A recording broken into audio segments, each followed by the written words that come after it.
안녕하세요. 사랑책방입니다. 오늘 소개해드릴 책은 나무입니다. 지은이, 베르나르 베르베르, 옮기니, 이세웅님, 현재 번역가로 활동하고 계시네요. 발행인, 홍지웅, 홍예빈, 발행처, 주식회사 열린 책들. 베르베르는 7살 때부터 단편소설을 쓰기 시작한 타고난 글쟁이랍니다.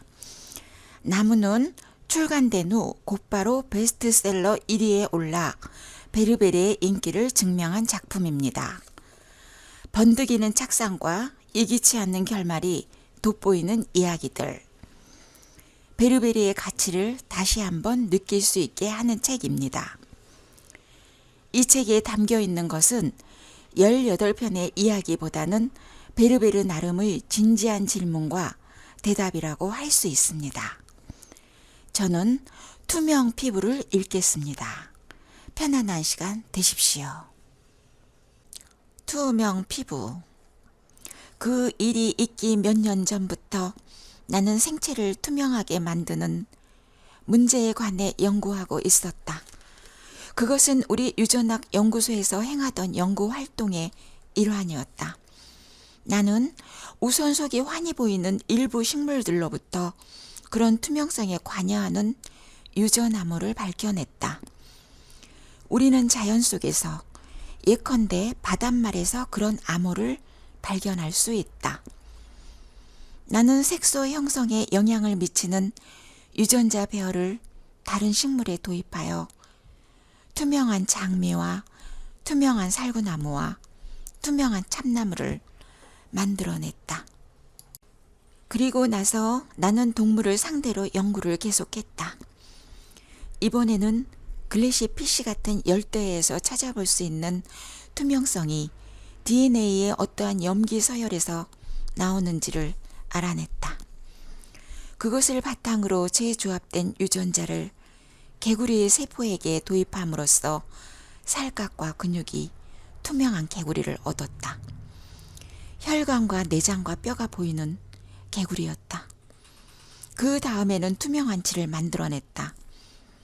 그 쥐의 모습이 너무나 흉측했기 때문에 나는 그것을 내 동료들의 눈에 띄지 않는 곳에 두었다. 나의 작업은 투명한 개를 거쳐 투명한 원숭이까지 이어졌다. 그렇게 가장 원시적인 식물에서 인간과 가장 가까운 동물로 나아감으로써 나는 생명 진화의 정상적인 단계를 존중한 셈이었다. 내가 마지막 실험 대상으로 삼은 것은 바로 나 자신이었다. 내가 왜 그런 결심을 했는지 이제는 기억이 확실치 않다. 아마도 과학자라면 누구나 호기심을 끝까지 밀고 나가고 싶어 하듯이 나 역시 내 연구의 끝을 보고 싶어 했던 것이 아닌가 싶다. 또 다른 이유가 있다면 누구를 실험 대상으로 선택한다 해도 자기 속이 훤히 보이도록 피부가 투명해지는 것을 받아들일 사람은 아무도 없으리라는 것을 알고 있었기 때문이 아닐까? 어느 날 밤 나는 실험실에 혼자 남아있다가 마침내 용단을 내리고 나 자신을 상대로 나의 투명화 기술을 시험하였다. 결과는 성공적이었다. 나는 내 몸을 온전히 관찰하기 위해 옷을 벗었다. 살갗을 통하여 위, 간, 염통, 콩팥, 허파가 보이고 그물처럼 퍼져있는 혈관이 보였다. 내 모습은 학창시절에 생물학 강의실에 놓여 있었던 피부를 벗긴 인체 모형과 비슷했다. 한 가지 다른 점은 내가 살아있다는 것이었다. 말하자면 나는 살아있는 박피, 인체 모형이었다. 나는 거울에 몸을 비춰보다가 나도 모르게 공포의 비명을 지르고 말았다. 그 비명은 내 심장이 빨리 뛰게 하는 효과를 가져왔다. 나는 거울을 보면서 내가 느낀 공포의 결과를 확인하였다. 동맥은 격렬하게 팔딱거렸고 허파는 대장간의 풀무처럼 오르락내리락 했다. 또 연한 노란색의 아드레날린은 피를 주황빛으로 물들였고 림프계는 미친 듯이 돌아가는 낡은 증기기관처럼 림프액을 맹렬하게 순환시키고 있었다. 스트레스라는 게 이런 것이었나? 무엇보다 나를 무섭게 했던 것은 내 눈이었다. 우리가 얼굴에서 보는 눈은 눈꺼풀이 위로 올라가 있을 때 나타나는 눈 아래 앞쪽 부분뿐이다. 그러나 거울에 비친 내 얼굴에서는 아몬드 같은 형태의 그런 눈이 아니라 눈구멍에 박혀있는 자갯빛 구체가 통째로 보였다. 게다가 그 구체에는 근육과 신경까지 붙어 있었다. 다시 정신을 추스리고 눈길을 아래로 향했더니 이번에는 창자가 음식 덩어리 때문에 불룩해져 있는 것이 보였다. 창자가 움직이는 모습을 눈으로 계속 쫓고 있으면 내가 언제쯤 화장실에 갈 필요를 느끼게 될지를 미리 알 수 있을 듯 했다. 내가 생각에 몰입할 때면 피가 경동맥을 타고 뇌로 쏠렸고, 내가 추위나 더위를 느낄 때면 살갗의 모세혈관 쪽으로 피가 몰리곤 했다. 나는 인간이 생각할 수 있는 그 어떤 나체보다 적나라했다. 그런 생각을 하고 있다가 나는 문득 한 가지 중대한 사실을 깨달았다. 내 몸을 원래의 상태로 되돌리는 방법을 모르고 있다는 사실이었다. 다시 불투명한 상태로 돌아가려면 어떻게 해야 하지? 나는 극도의 흥분 상태에서 내 실험 동물들을 상대로 불투명화의 비밀을 알아내려고 애썼다. 그렇게 연구에 몰두해 있느라고 시간이 가는지도 몰랐다. 아침이 되어 청소하는 여자가 내 실험실의 문을 열었다.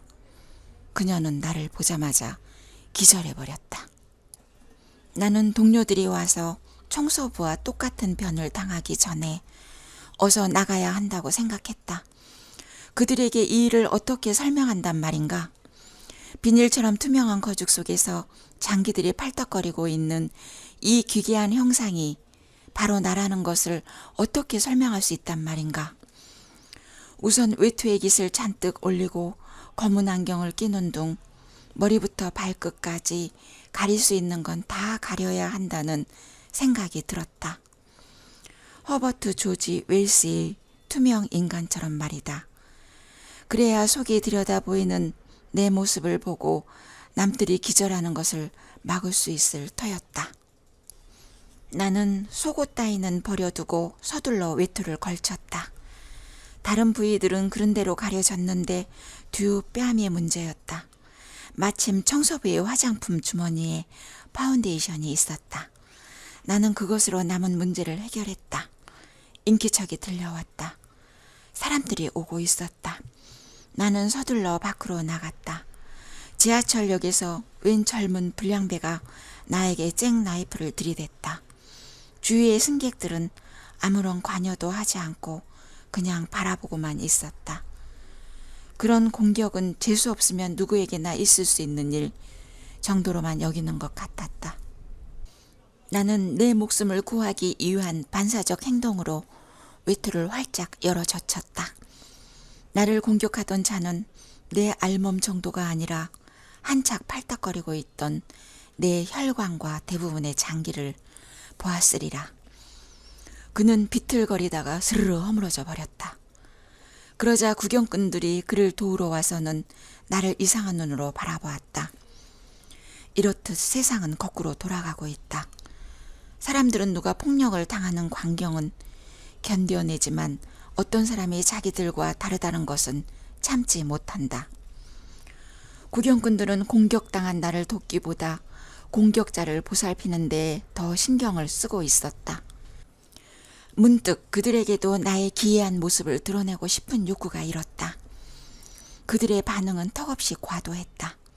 나는 가까스로 물매를 모면했다. 그들은 내 모습에서 그들 자신의 이면을 보았을 것이다. 그러면서 우리 인간이 순전한 정신적 존재가 아니라 살아 움직이는 살덩어리이자 갖가지 빛깔의 기관들 속으로 이상한 액체들을 순환시키기 위해 끊임없이 활동하는 장기들의 집합체이기도 하다는 것을 상기했으리라. 말하자면 나의 살가죽을 한두 꺼풀 벗기고 보면 우리 인간의 모습이 진정 어떠한지를 그들에게 일깨워 준 셈이다. 내 모습은 하나의 진실이지만 아무도 그것을 정면으로 바라볼 준비가 되어 있지 않았다. 최초의 승리감이 채 가시기도 전에 나는 이제부터 내가 사람들에게 어떤 존재로 받아들여질 것인지를 깨달았다. 나는 사람들의 배척을 받는 천민이었다. 아니, 그보다도 못한 한낱 괴물일 뿐이었다. 나는 시내를 떠돌아다녔다. 그러면서 줄곧 나 자신에게 물었다. 누가 내 모습을 참고 보아줄 수 있을까? 곰곰이 생각해보니 그런 사람들이 있을 법도 했다. 괴물처럼 흉측한 것도 마다하지 않고 굳이 특이한 것을 찾는 사람들이 없지는 않다. 그들은 오히려 그것을 이용해 돈을 번다. 예컨대 장터에서 구경거리를 제공하는 순회 흥행사들이 바로 그들이다. 나는 서커스단을 찾아 나섰다. 마침 가까이에 마그놈이라는 서커스단이 있었다. 그들은 세상에서 가장 진기한 구경거리를 보여주겠다고 선전하고 있었다. 일찍이 지구상에 존재한 적이 없는 아주 흉측한 것들까지 보여주겠다는 것이었다. 단장은 유명한 난장이 여자였다. 그녀가 호사스런 사무실에서 나를 맞아 주었다. 빨간 벨벳 안락의자에 방석을 쌓아 올리고 그 위에 올라앉아 있던 그녀가 직업의식을 드러내며 나를 토다보았다. 우리 서커스단에 들어오고 싶다고요? 그렇다면 당신 특기가 뭐죠? 공중근해, 마술, 동물조련, 스트립쇼입니다. 그녀는 한순간 놀란 기색을 보이더니 나를 더 찬찬히 살펴보았다. 그렇다면 번지수를 잘못 찾아왔소. 여긴 에로극장이 아니오. 우리 서커스단을 뭘로 보는 거요? 세계에서 가장 명망 있는 서커스단에 속한다는 걸 알고 나왔소? 그럼 이만 출구는 저쪽에 있어.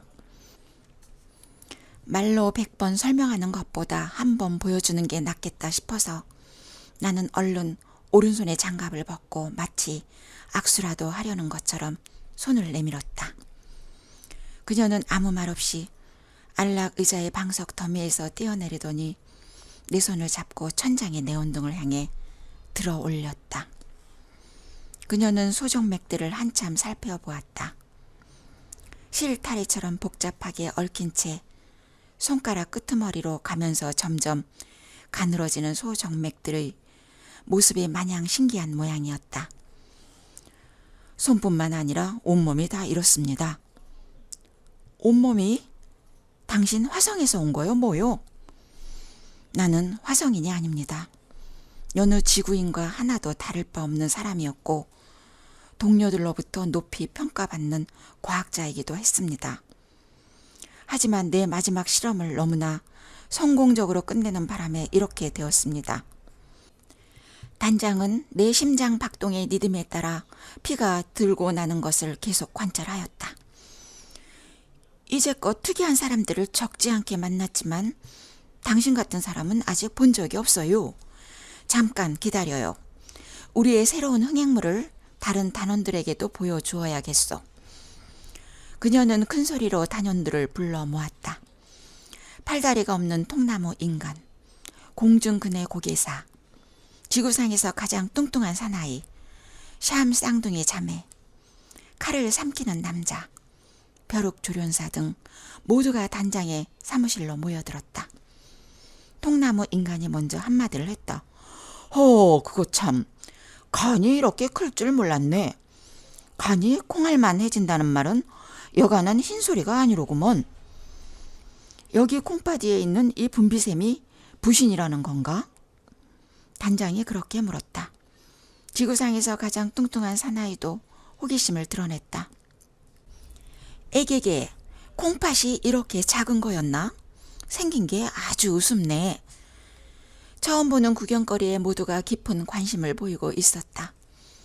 하지만 누구도 내 투명한 살갗에 선뜻 손을 대보려고 하지 않았다. 공중근해 고개사는 상냥하고 예쁘게 생긴 한국 여자였다. 그녀가 처음으로 손가락을 내밀어 내 살갗을 만졌다. 피부가 아주 탄력 있고 단단하네요. 그녀의 시선이 내 눈을 향했다. 나는 눈길을 떨구었다. 그녀의 손이 내 살갗에 닿는 느낌은 차갑지만 보드라웠다. 그녀의 자연스럽고도 친근한 몸짓에 다른 사람들이 박수를 보냈다. 그녀가 나를 보고 생긋 웃었다. 가슴이 뭉클했다. 새로운 가족을 만난 느낌이었다. 나는 그들의 도움을 받아 신속하게 스트립쇼와 비슷한 흥행물을 개발해냈다. 여러 겹의 옷을 차례로 벗은 다음 마지막으로 라텍스로 된 가짜 피부를 벗기면서 내 몸속을 보여주는 것이 공연의 골자였다. 공연은 매번 굉장한 반향을 불러일으켰다.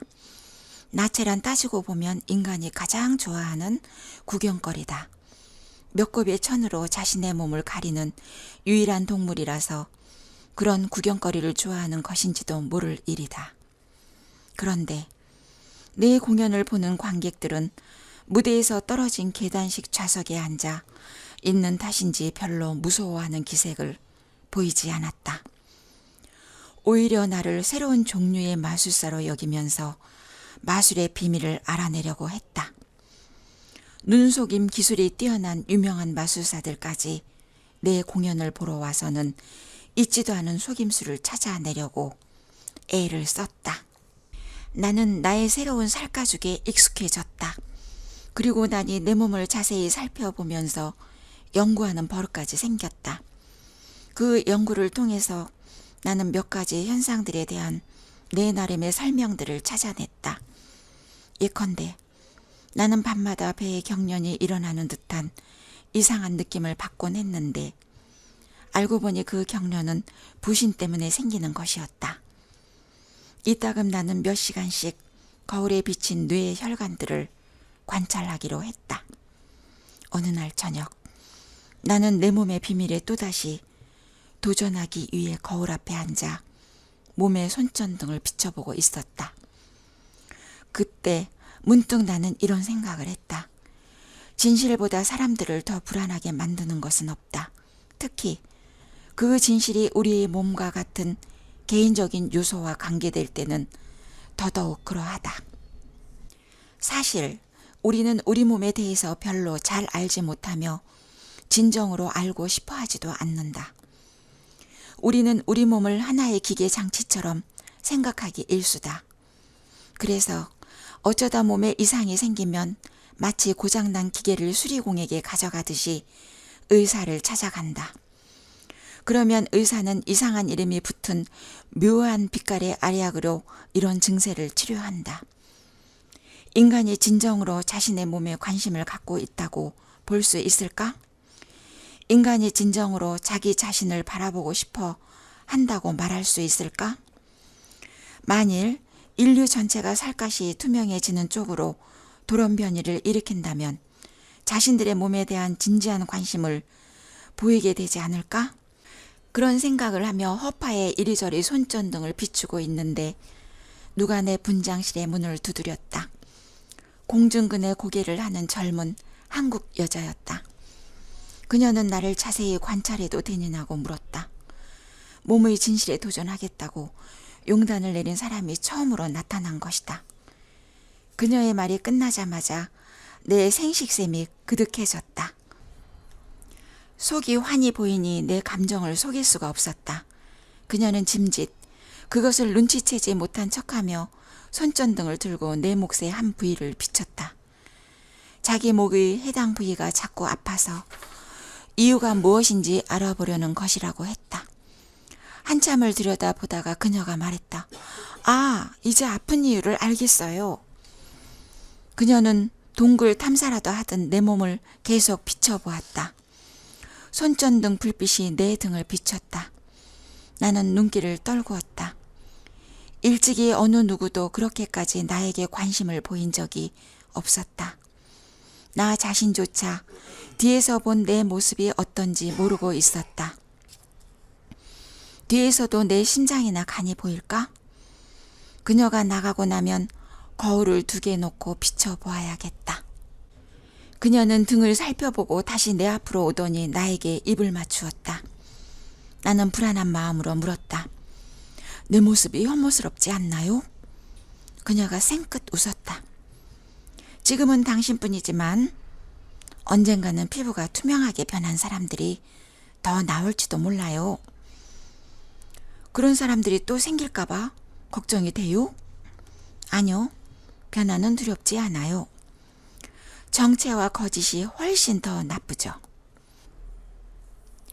그녀가 다시 한번 더 깊숙하게 입맞춤을 할 때 한 가지 엉뚱한 생각이 뇌리를 스쳤다.